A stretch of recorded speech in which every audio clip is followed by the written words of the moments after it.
Neurología, cefaleas y dolor. Ya estamos con empezamos. A ver. Bueno, las cefaleas es obviamente la primera consulta de neurología, ¿no? Es uno de los trastornos más comunes del sistema nervioso. Y pues debemos recordar que en algunos tipos son de urgencia médica. ¿Alguien sabe qué tipos de cefaleas se podrían o cómo podemos saber que una cefalea es una urgencia médica? Emergencia, perdón. ¿Cómo sabemos que la cefalea que presenta nuestro paciente es una emergencia realmente? ¿Alguien sabe?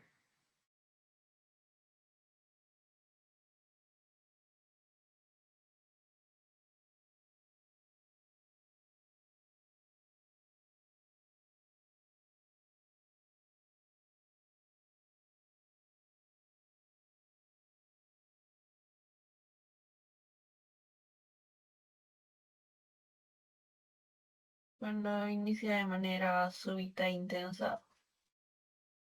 Exacto, bien. Sí, una es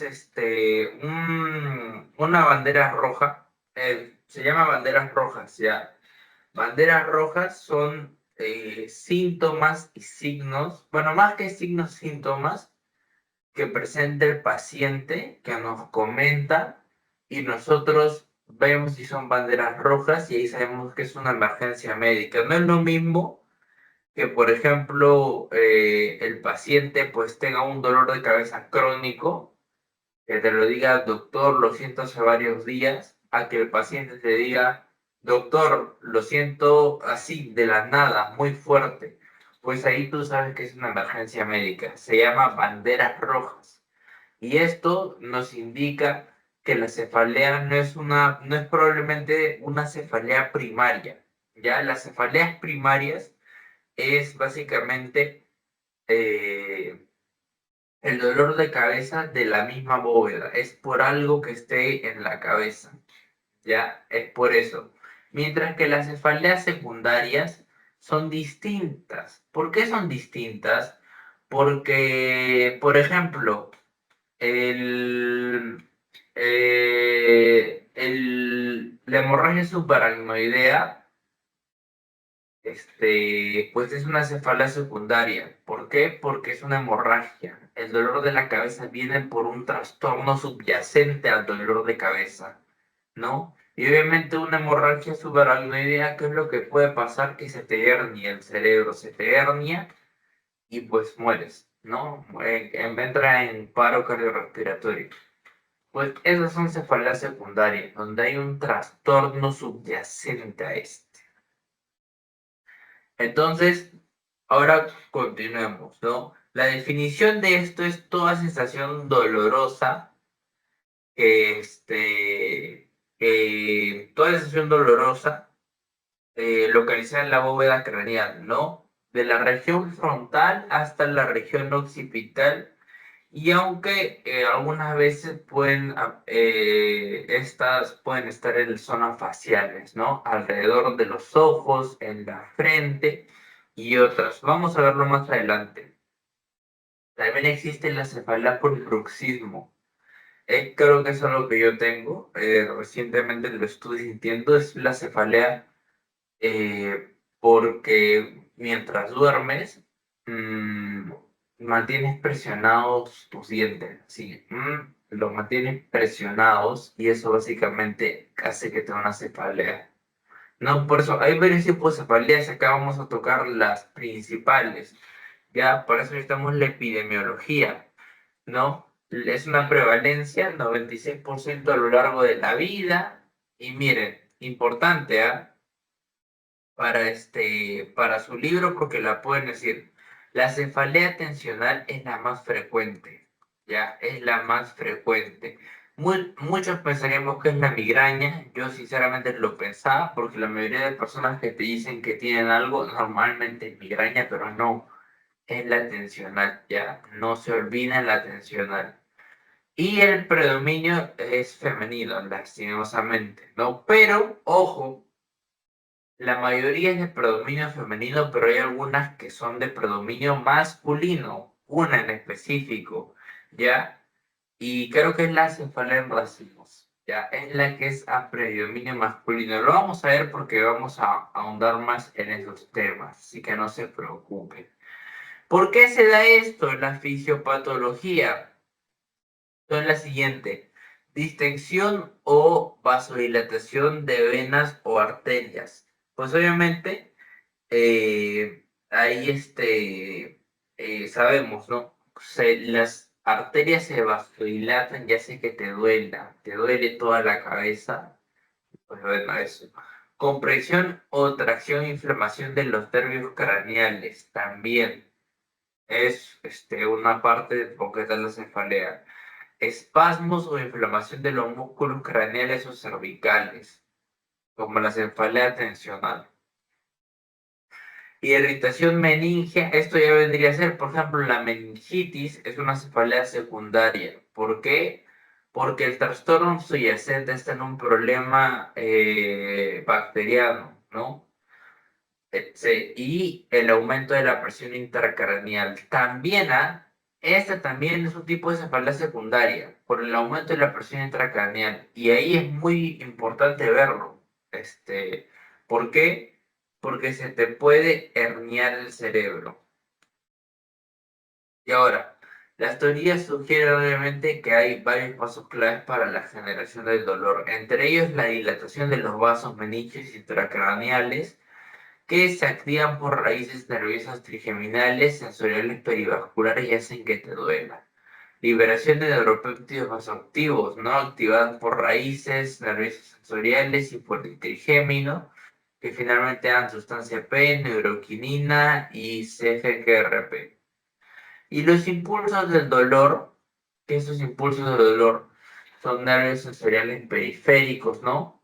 Que finalmente, pues, es a través de la fisiopatología del dolor donde se da primera y segunda neurona, y los tres primeros nervios cervicales, que es C1, C2 y C3, también se encargan de conducir el dolor, ¿no? Y ahí está, pues, ¿no? Una parte, ¿no? Pues acá vemos cómo el las lesiones supratentoriales se transmiten a través de la región frontal de la primera rama del trigémino, por acá, sube, te cruza y sube, ¿no? Y entra al tálamo y de ahí a la corteza somatosensorial. Y mientras que las lesiones infratentoriales se dan en el occipital y suboccipital, dando por el C1, C2 y C3, por aquí, ¿no? Pasan y básicamente esto, solo que en otras partes, ¿no? Esto vendría a ser compresión o tracción o inflamación de los nervios craneales, ¿no? Aquí está dado. Es otra manera de verlo. Y bueno, acá tenemos indicadores para la advertencia o sea, las banderas rojas, en otras palabras, ¿ya? Tenemos el primero, nuevo dolor de cabeza en pacientes mayores. Obviamente no es lo mismo que un paciente joven tiene el dolor de la cabeza a un paciente mayor. Puede ser cáncer inclusive, ¿ya? Mucho cuidado con eso. El examen neurológico anormal, que incluye papiledema. Si hablamos de papiledema, ¿alguien sabe de qué patología estamos hablando? Es fácil, ¿ah? Y se lo van a preguntar cuando estén rotando, porque papiledema es muy característico de algo.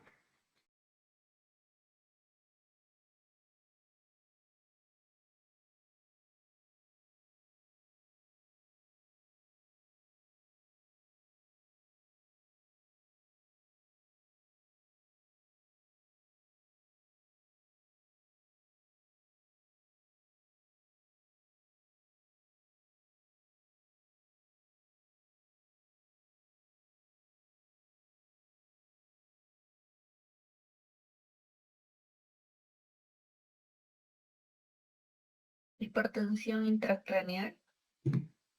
Exacto. La hipertensión intracraneal es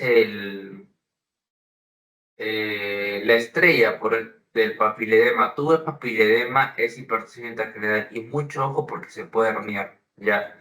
Hay una ley que se llama ley de Monroe, creo, de Kelly Monroe, algo así, que básicamente es que el líquido cefalorraquídeo amortigua la presión de la bóveda craneal, pero hay un momento en el que el líquido cefalorraquídeo ya no puede mantener eso y se empieza a herniar, empieza inclusive a dejar, la sangre empieza a llegar menos hasta que se hernia. ¿Ya? Nuevo cambio en el patrón de dolor de cabeza, dolor de cabeza progresivo, nuevo dolor de cabeza en factores de riesgo, no VIH o cáncer. Eso es muy importante. Signos de enfermedad sistémica, fiebre, rigidez de cuello. Esto es bastante característico de una enfermedad. ¿Saben de cuál es?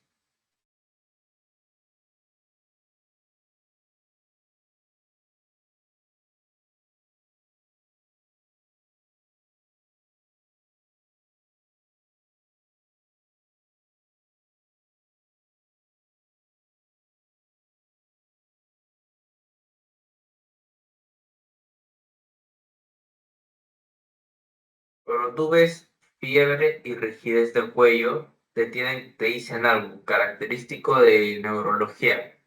Tienen que aprenderlo. Así que, ¿saben cuál es?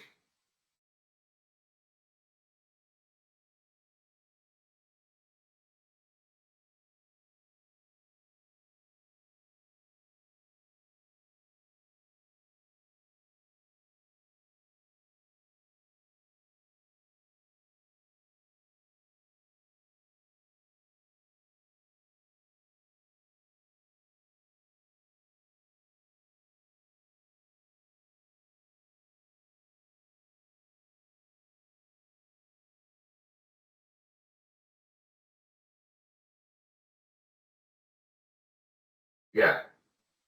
Importante, ¿ah? Apréndanselo. Meningitis, ya.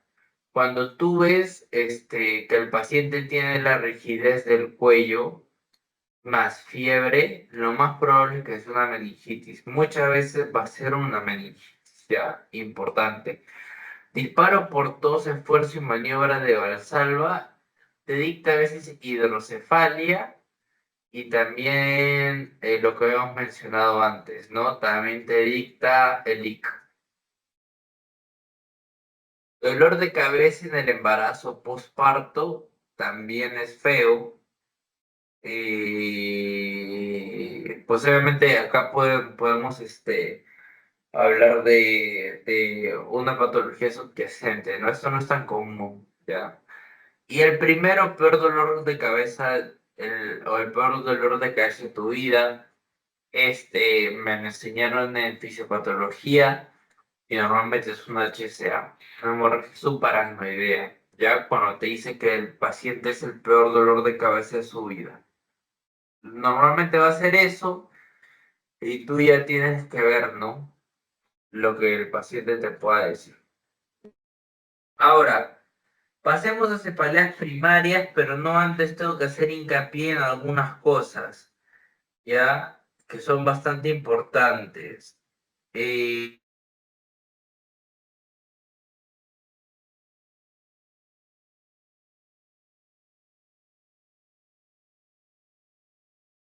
80% del diagnóstico. Como ven, la cefalea no es algo que se puede explorar físicamente, a no ser que sea secundaria. Si es secundaria, puedes ver el papiledema, puedes ver la rigidez de cuello, pero si es una cefalea primaria, es full semiología, ¿ya? Entonces acá la anamnesis es del 80% y se descarta signos de alarma. Si hay signos de alarmas ausentes, posiblemente sea cefalea primaria. Si hay ausentes, pero hay migrañas con aura, se avisa en neurología, ¿ya? Y tenemos que ver qué hay. Y en cambio, si hay signos de alarma, avisamos a neurología y tenemos tener alguno o un poco de epidemiología, ¿ya? Si es cefalea secundaria, acabo de poner el paciente con... No, acá no, aquí. Cefalea secundaria. Si es cefalea secundaria, el paciente es mayor a 50 años, posiblemente estemos hablando de una arteritis de la arteria temporal, ¿ya? O más conocido como ADCG. No lo pregunten mucho, simplemente se lo estoy diciendo como dato extra, ¿no? Y cefalea de inicio explosivo, que es esto básicamente, lo de acá, primero peor dolor de cabeza de tu vida, HCA.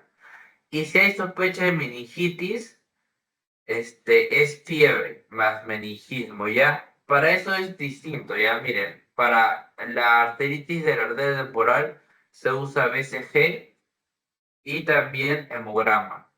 Para la sospecha de hemorragia subaracnoidea, que era lo de acá, nuestro manejo va a ser siempre un ataque, ¿ya? Un ataque. Y para la sospecha de meningitis, obviamente sí, eso siempre va a ser punción lumbar, ¿ya? Punción lumbar. Esas cosas son bastante distintas en cada paciente y obviamente tenemos que actuar con la mayor rapidez posible. Por favor. Eh, es bastante importante. Ya, ahora sí, entremos a las cefaleas primarias. Ya tenemos varias y acá están ustedes dándose cuenta, están dándose cuenta de que hay algo que capaz no logran entender. Están viendo lo que dice con aura y sin aura y me preguntarán, Alessandro, ¿qué es aura? ¿Qué, no es, qué cosa es aura? Pues aura, en primer lugar, ¿alguien sabe qué es aura?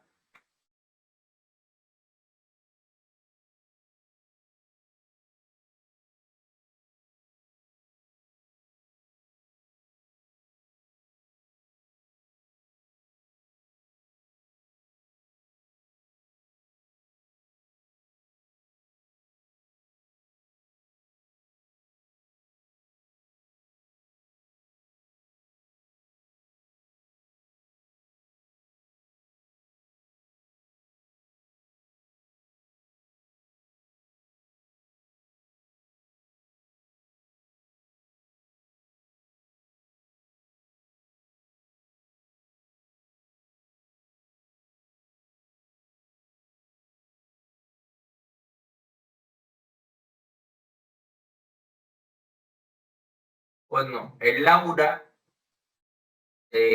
bueno, acá lo veo un poco, pero el aura es el síntoma que precede, ya va antes de una migraña, perdón, antes de una cefalea, no necesariamente migraña, ya, pero precede el dolor de cabeza y se inicia a nivel occipital.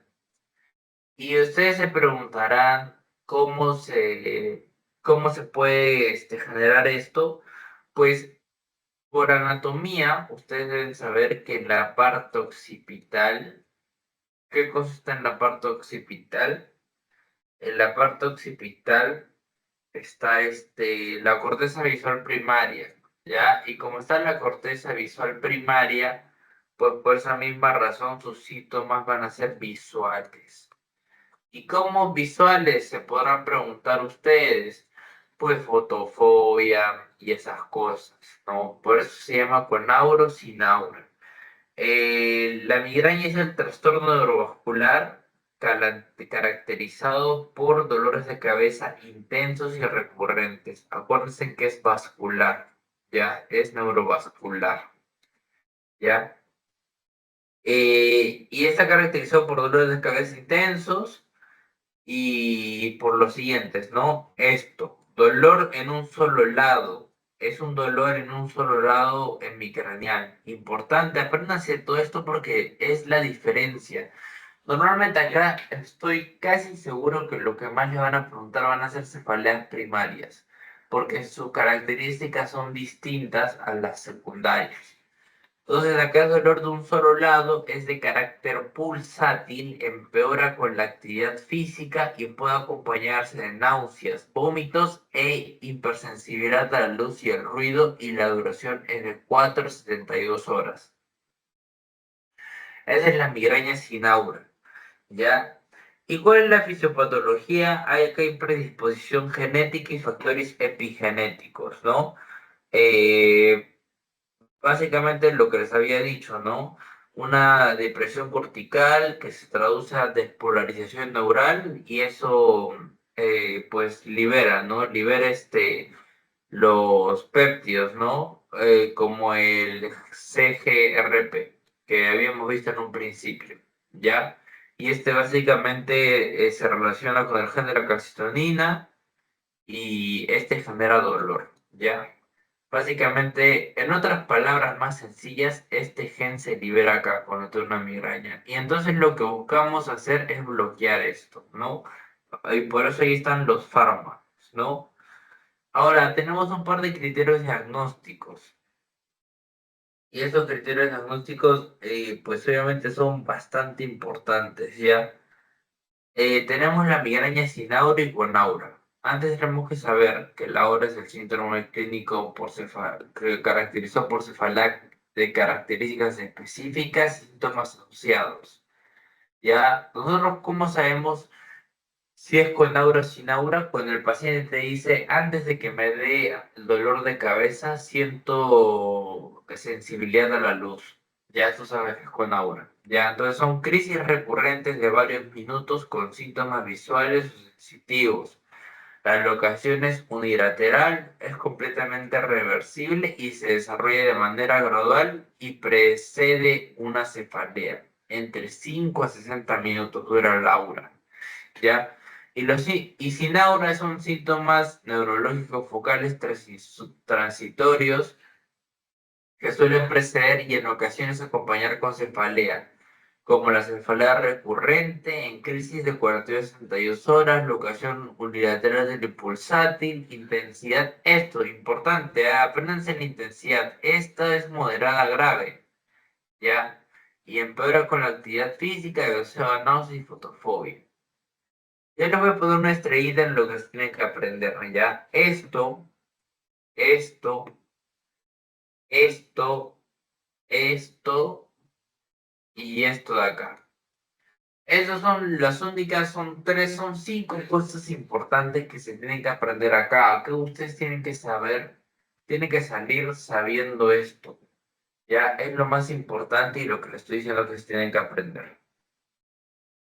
Y acá tenemos criterios diagnósticos. Eso sí, no se lo aprendan tanto porque son bastantes y normalmente no los aprendemos ya, simplemente lo tenemos en un, en un,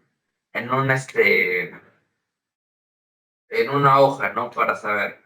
La migraña sin aura se requiere 5 episodios que cumplan lo que habíamos mencionado. De 4 a 72 horas es la duración estándar de la migraña sin aura y dos características de las siguientes, que sea unilateral, check, la primera estrella que le puse, el pulsátil, también check, que la primera estrella que le puse, intensidad moderada, check, que básicamente es todas las estrellitas que les había dicho, y que empeore con actividad física, también check.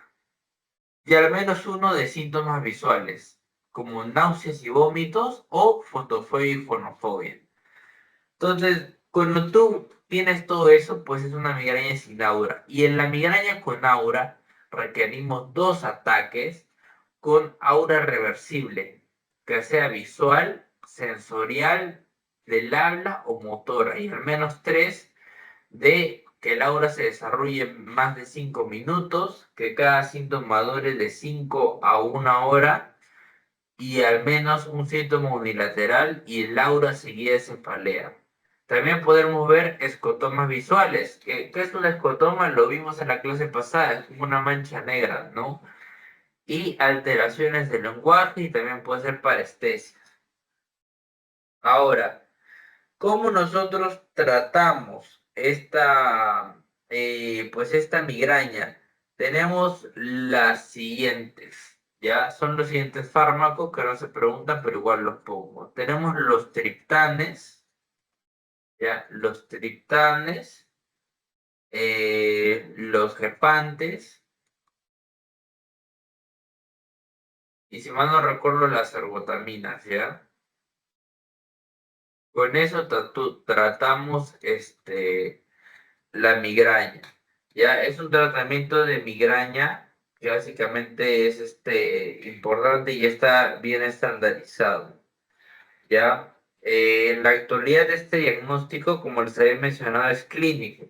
Ya en la mayoría de ocasiones solo necesitamos exploraciones complementarias, ya sin revisar capas ganglios o papiledemas para ver si es que hay eso, ¿no?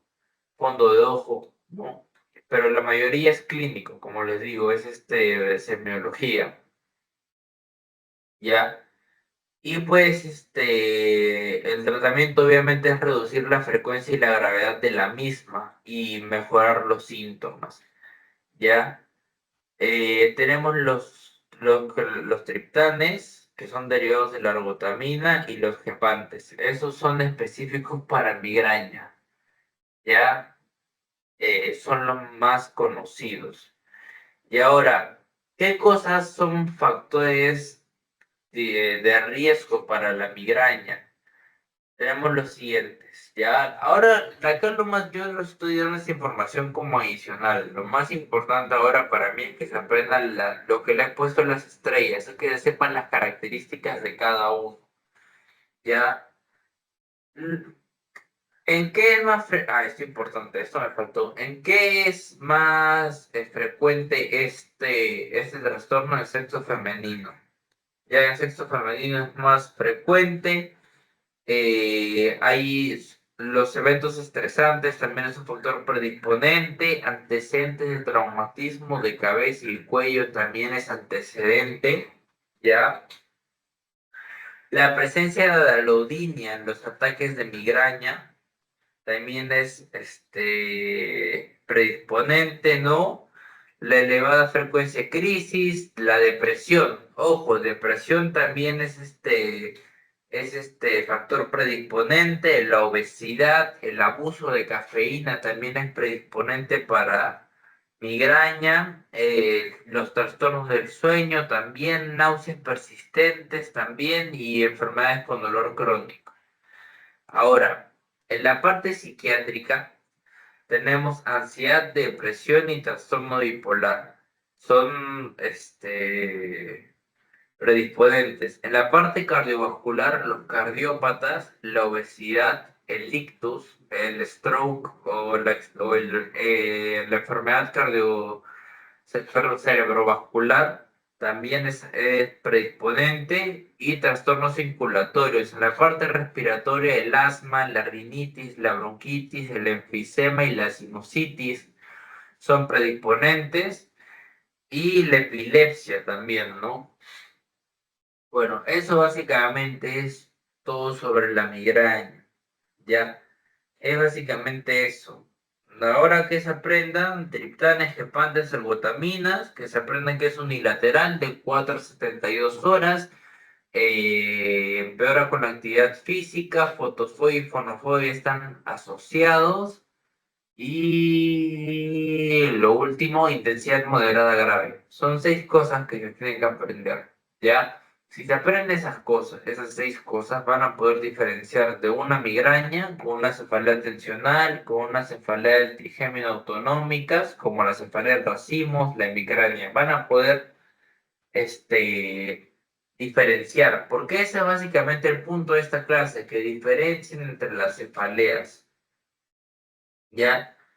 Esas 6 cosas ya son bastante importantes. Vuelvo a repetir, la intensidad de moderada a grave es una cosa que tienen que saber, que sea unilateral la migraña, que sea de carácter pulsátil, que empeore con la actividad física, que haya fonofobia y fotofobia y acompañada de náuseas.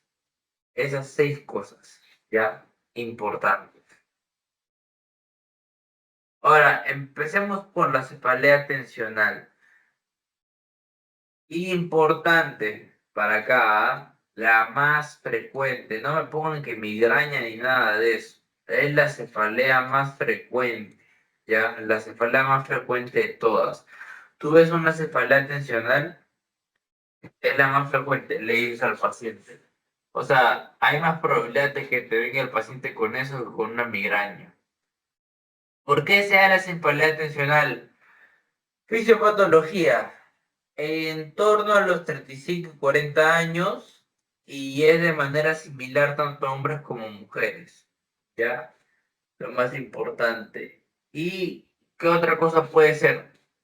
El espasmo de músculos, ¿ya? El espasmo de músculos es básicamente la fisiopatología. Hay un espasmo de los músculos, hay una disfunción creo que yo tengo eso, porque está que me duele un poco la cabeza. Hay una disfunción temporomandibular, espasmo de los músculos, y pues finalmente eso genera dolor, ¿no? Suele estar vinculado con una contracción sostenida de los músculos de cabeza y cuello y vicios posturales y factores emocionales. Eso básicamente es. Oye, qué loco, no me había dado cuenta que posiblemente esa era una de las cefaleas que tengo. Bueno, acá tenemos criterios diagnósticos, también, lastimosamente, en todos los criterios diagnósticos ya, pero aquí están un poco más, más tranquilos, ¿ya? Pero ahora, esto es lo que quiero que se sepan. Aquí, la cefalea tensional es bilateral, no se olviden, aquí es bilateral, ¿ya? Ambos lados. Los agravantes, ¿cuáles son? El estrés. La localización es frontotemporal. ¿Por qué es frontotemporal? Por los músculos, ¿no? Por el músculo temporal que está acá y la parte de acá. Frontotemporal. Y los atenuantes son el reposo, la intensidad leve o moderada. Importante, ¿ya? Acá es leve moderada y les dije que acá era moderada a grave. Acá no hay grave, ¿ah? Acá no puede ser grave la cefalea tensional, solo es leve a moderada. El carácter opresivo. ¿Cómo era la migraña pulsátil? Es un pum, pum, pum. Acá en cambio sientes que te aplastan la cabeza. Es la diferencia. Por eso apréndanselo, es bastante importante. Síntomas asociados, fotofobia y fonofobia. Ya es algo similar. Pero la duración acá de 4 a 72 horas, me lo sé de memoria. Acá 30 minutos a 7 días. Y está.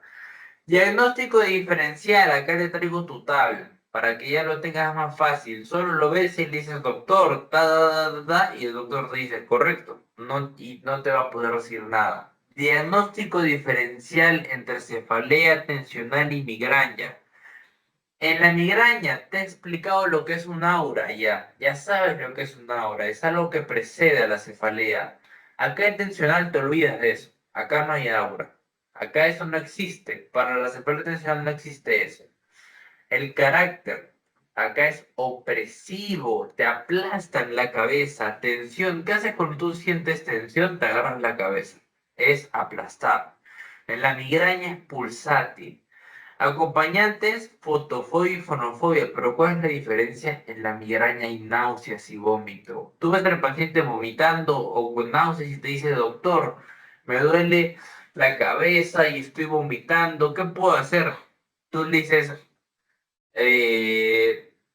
bueno, ahorita no sabes lo que puedes hacer porque te voy a explicar ahora cuáles son los fármacos, pero le dices, ya sé lo que usted no tiene migraña, tiene pero si te dice que está vomitando, tú le dices, no tiene cefalea tensional, tiene migraña. Y ya, porque cefalea tensional es imposible.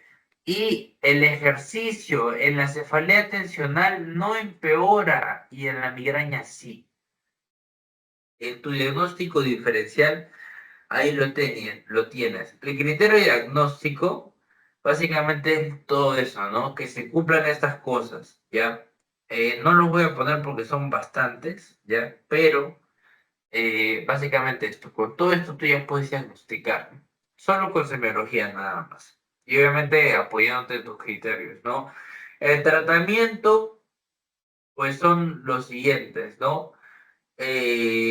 Para la parte sintomática, se usan los AINES. Y básicamente es muy distinto acá este. ¿Saben por qué? Porque acá era vascular. Teníamos que bloquear esto de acá, este gen de aquí. Y lo bloqueamos con triptanes, gepantes, serbotaminas. Pero acá el tratamiento es sintomático, son los AINES. ¿Ya? Los AINES de primera elección es ibuprofeno y también el desquetoprofeno. Ya, el desquetoprofeno son los primeros. Y se recomienda una dosis única, repetir a las 2 horas en caso de ser necesario, solo una dosis, nada más para tampoco generar las úlceras, ¿no?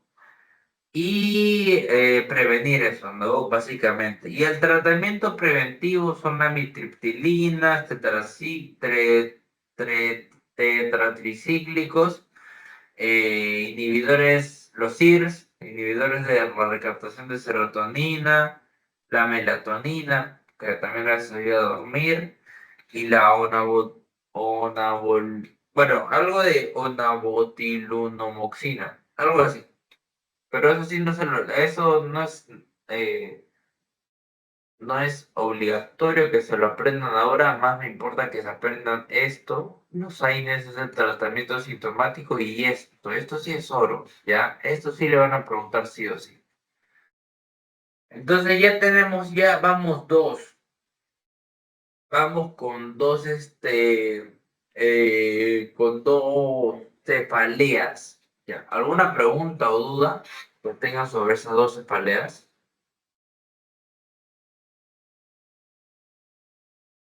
Yo tengo la duda si rigidez de cuello es igual que de nuca. Perdón, ¿cómo? Yo tengo la duda que si rigidez de cuello es igual que el de nuca.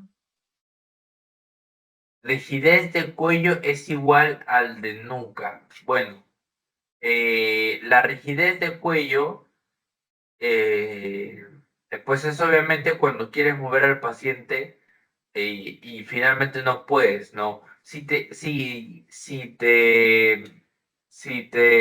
refieres a la manera de cómo diferenciarlo en una meningitis, pues en una meningitis existen técnicas, pero si solo te refieres si son iguales, pues obviamente no son lo mismo, porque la rigidez de nuca es muy distinta a la rigidez de cuello, ¿ya? Pero varias veces lo usamos como si fuera lo mismo, porque el cuello es distinto a la nuca está acá. La rigidez de cuello se usa más general, ¿ya? Y tiene bastantes más causas, como contracturas, la mala postura, un trauma cervical, infecciones, etcétera, ¿no? Es decir, no,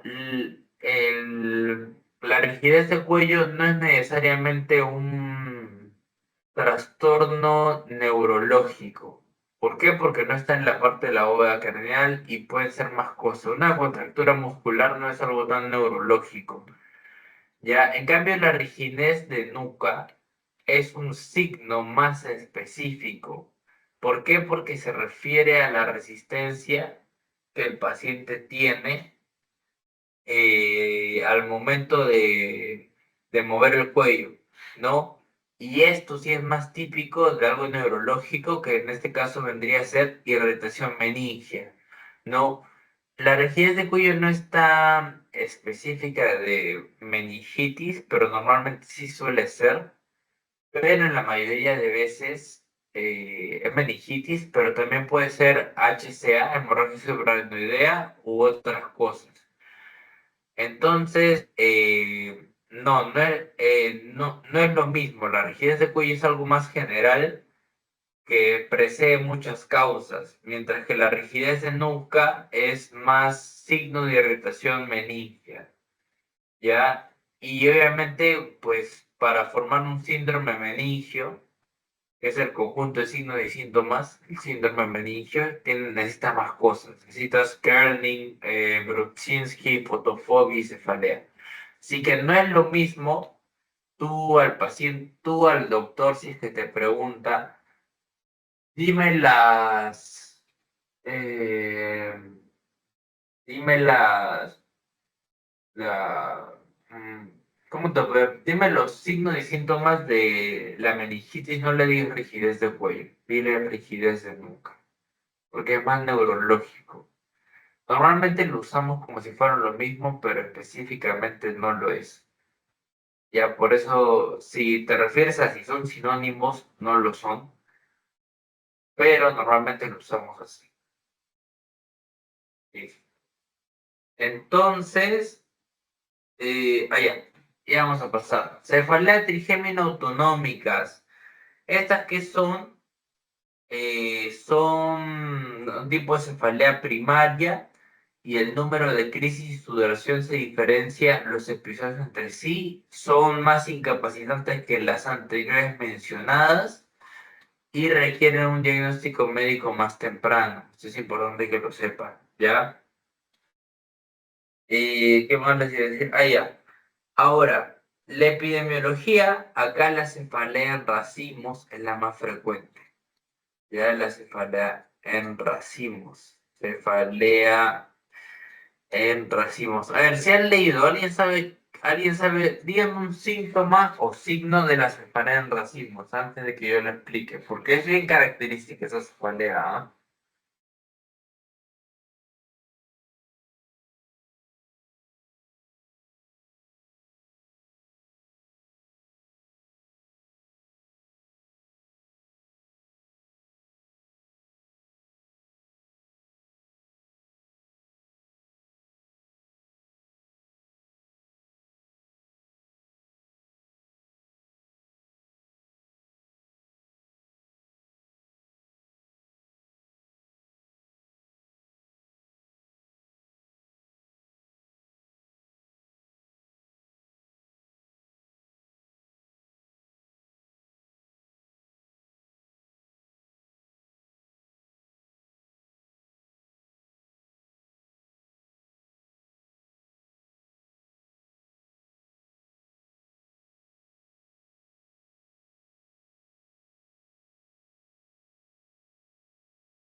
Bueno, la cefalea en racimos es normal que no lo sepan porque todavía no lo llevamos, pero es el lagrimeo. Ya el lagrimeo es un signo bastante importante y que sea periorbicular. Ya, ya, empecemos. Ahí está, la cefalea de racimos. ¿Cuáles son las manifestaciones clínicas? Es taladrante, de carácter uniforme y lo que les dije, localizado en la región periorbital. Ya, no se olviden, es periorbital esto, ¿ya? O a veces también es temporal, pero normalmente es esto periorbital. ¿Y por qué se caracteriza? Por un ojo enrojecido, lagrimedo, petosis, miosis y edema de párpado.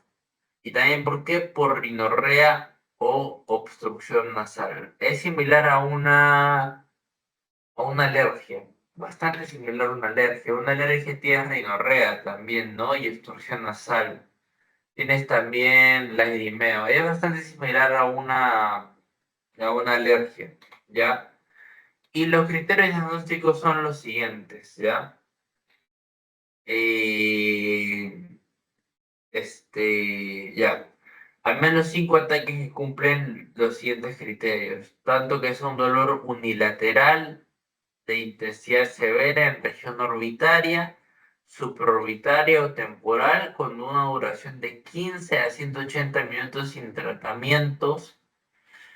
Uno o ambos de los dos siguientes. Que sea a menos de los síntomas o signos mencionados, o sea, estos, y la sensación de inquietud o agitación, y la frecuencia de los ataques varía una vez cada 2 días y 8 al día, y que no se puede explicar por otro tipo de diagnóstico. Esos son los criterios, ¿ya? Pero que acá se les está, ya. Sí. Ahora, esto ustedes pensarán que fácil es el más fácil de todos, y la verdad es que sí, es el más fácil de todos, ¿ya? Y lo que les había dicho, no sé por qué en esto tiene una mujer, pero esto es más frecuente en hombres, ya, importante. Pero más frecuente en el género masculino. Ya si te viene un paciente masculino, lo más probable es que sea esto, cefalea en racimo.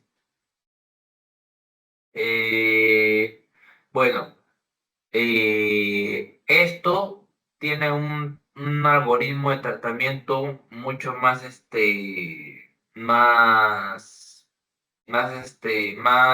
más estandarizado. Ya, el tratamiento sintomático normalmente sea sumatriptán o solmitriptán, o sea, triptanes, ya, y más lidocaína nasal para evitar la rinorrea y la obstrucción. Ese es el tratamiento sintomático, ¿ya? Y bueno, pues eso básicamente lo que quiero que se aprenda, ¿ya? Lo que tratamos es de evitar la rinorrea y el dolor de cabeza y la edema de parto. No se es bastante fácil confundirse con una alergia, por eso no lo confundo, pero es muy fácil confundirlo.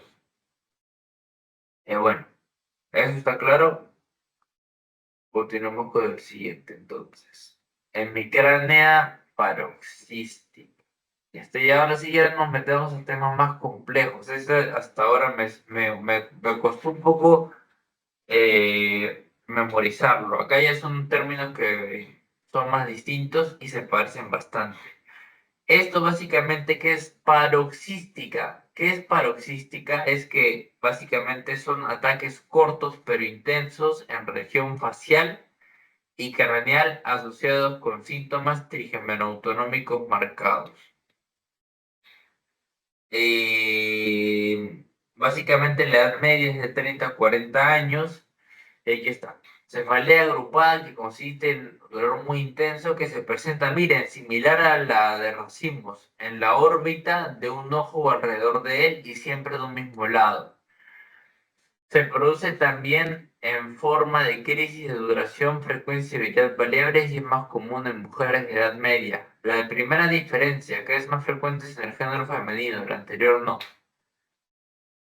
¿Cuáles son los criterios diagnósticos? Al menos 20 ataques que cumplen con los criterios B y E. Dolor severo unilateral en región orbitaria o supraorbitaria temporal con una relación de 2 a 30 minutos. Y en la C son los siguientes. Al menos uno de los siguientes síntomas o signos homolaterales. La inyección conjuntival o lagrimeo, la congestión nasal o rinorrea, el edema palpebral, la sudoración frontal y facial, la miosis y la ptosis.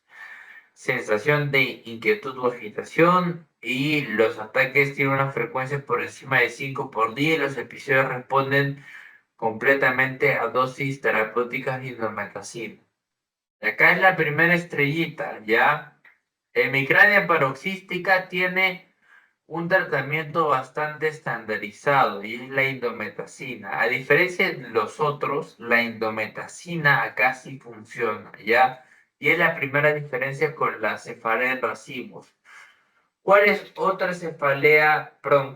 diferencia en la cefalea de racimos? Miren, acá es 15-80 minutos y acá es de 2 a 30 minutos. Segunda diferencia. De ahí se parecen bastante en varias cosas, ¿ya? Pero si tú quieres diferenciarlo nada más al paciente, eh, pues le, le administras indometacina y básicamente el paciente se va a calmar, ¿ya? Es un pilar bastante importante de esta cefalea porque es bastante eficiente en el manejo de la misma.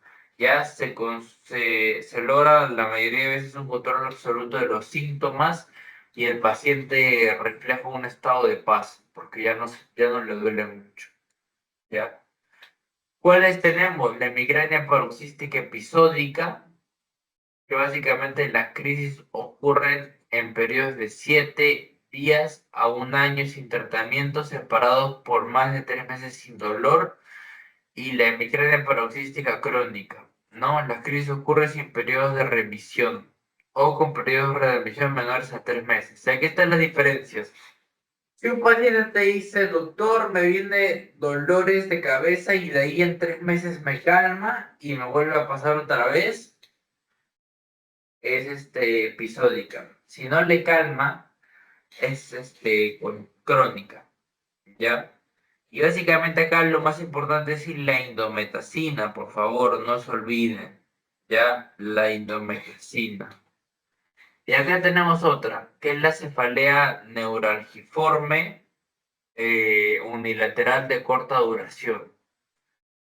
Y acá la diferencia es bastante más simple. Ya la cefalea neuralgiforme unilateral de corta duración con hiperemia conjuntival y lagrimeo es básicamente lo siguiente.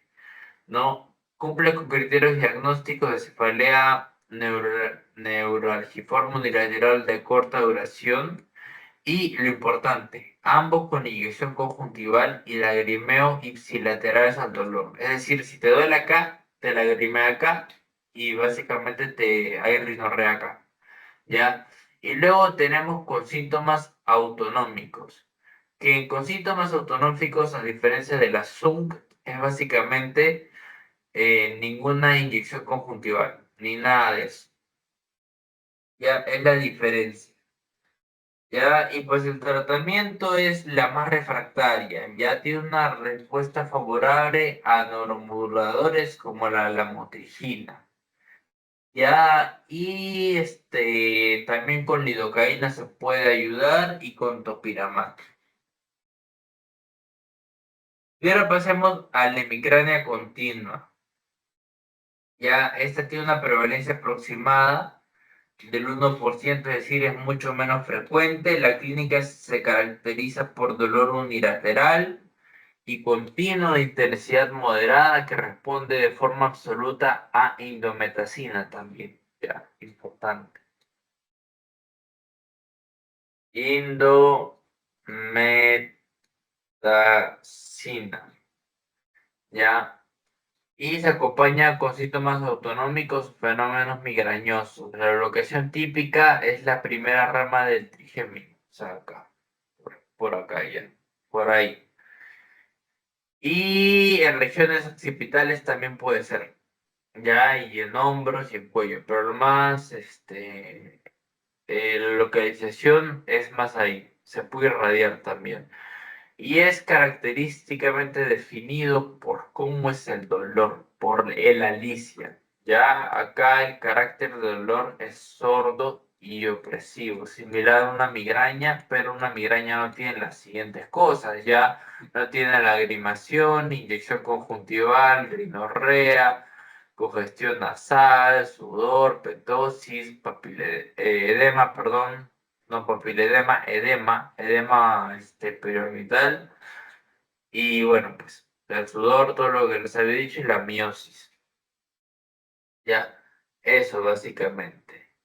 La sudoración frontal y facial también es característico. Ya, y tratamiento, hay una respuesta absoluta a la indometacina. Ya, es básicamente eso.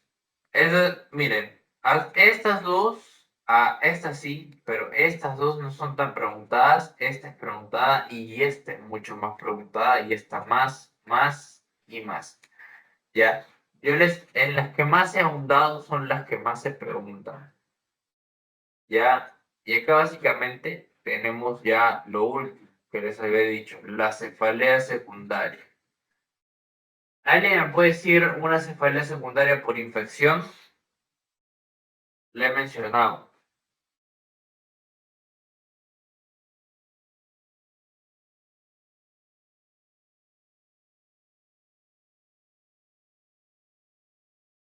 Puede ser la de Guille.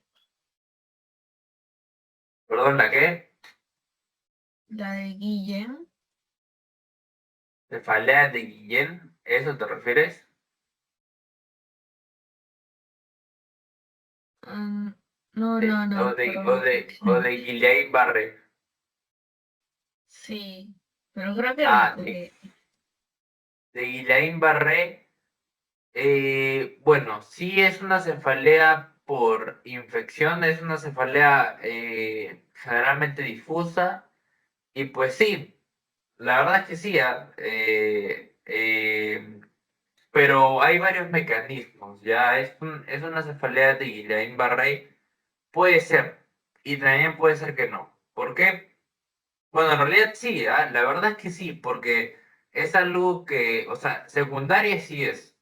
Ojo, una cefalea por Guillain-Barré secundaria sí es, pero aún no sabemos si es por infección.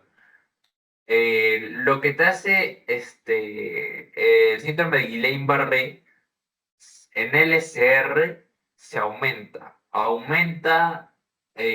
Hay una disección albúmino-citológica, algo así, algo así recuerdo, porque sí llevamos el tema. Y básicamente, ¿qué significa eso? Que hay proteínas altas con pocas células y eso altera la dinámica del LCR y pues obviamente por eso eh, te duele la cabeza. También porque podría ser porque hay hipertensión intracraneal. Así que podría ser una cefalea por infección, no. En parte porque el Guillain-Barré es una enfermedad autoinmune, no una infección derivada del sistema nervioso. Ya, entonces, no. Pero, o sea, es muy confuso, ¿no? Porque generalmente, para que te dé Guillain-Barré, el paciente previamente tiene que tener una infección, ¿no? Tiene que tener citomegalovirus, campylobacter, etcétera, ¿no? Entonces, pues la respuesta es que no, pero es muy confuso, porque el Guillain-Barré se desencadena por una infección, pero yo diría que no lo es. Pero sí es una cefalea secundaria, ojo. Una infección, la más característica es meningitis, ¿ya? El HCA, lo que le dije, la hemorragia mononuclear, los tumores también generan, los desórdenes vasculares también generan esto y los traumatismos y el abuso de medicación. ¿Por qué te puede dar cefalea? O abuso de opioides, ¿ya? Abuso de opioides. También te da cefalea, ¿ya? Son las cefaleas secundarias. Por ejemplo, cefalea de inicio súbito, HCA. Cefalea en mayores de 50 años, los que les dije. Ya, la arteritis de la arteria temporal, papiledema, IC, déficit neurológico focal, ACV, fiebre y signos meningios, meningitis de frente, ya, empeora con el ortostatismo y todo con eso. Posiblemente sea un IC o podría ser un tema de la hidrocefalia, ya podría ser también hidrocefalia. ¿Ya? Desencadena o empeora con tos, valsalva o esfuerzos. También pueden ser malformaciones, etcétera, ¿ya? Son varias cosas. ¿Y acá he puesto lo más principal para que se lo aprendan? La meningitis, uno de ellos, la hemorragia subrayada es otro, y y un tumor es bastante importante. Entonces, este tema de las cefaleas secundarias es importante que lo sepan, ¿ya? Pero no tan a detalle, obviamente ya estas cosas ya no lo puedes diagnosticar solo viendo la cefalea, es imposible. Lo que tienes que hacer acá es ya estudios secundarios, TAC, LCR, acá tú no puedes diagnosticar esto solo viendo la cefalea. Ya, y es algo que es más sistémico. Como es sistémico, es más peligroso. Ya puede desencadenar la muerte. Entonces acá tienes que tener mucho cuidado. Ya acá no es solo semiología, acá son más cosas. Ya esto probablemente no lo pregunten, lo que más preguntan son las cefaleas primarias, pero esto sí puede venir. Listo, entonces eso ha sido todo con la clase de hoy. Espero que haya quedado claro. ¿Alguna pregunta o duda? antes de terminar.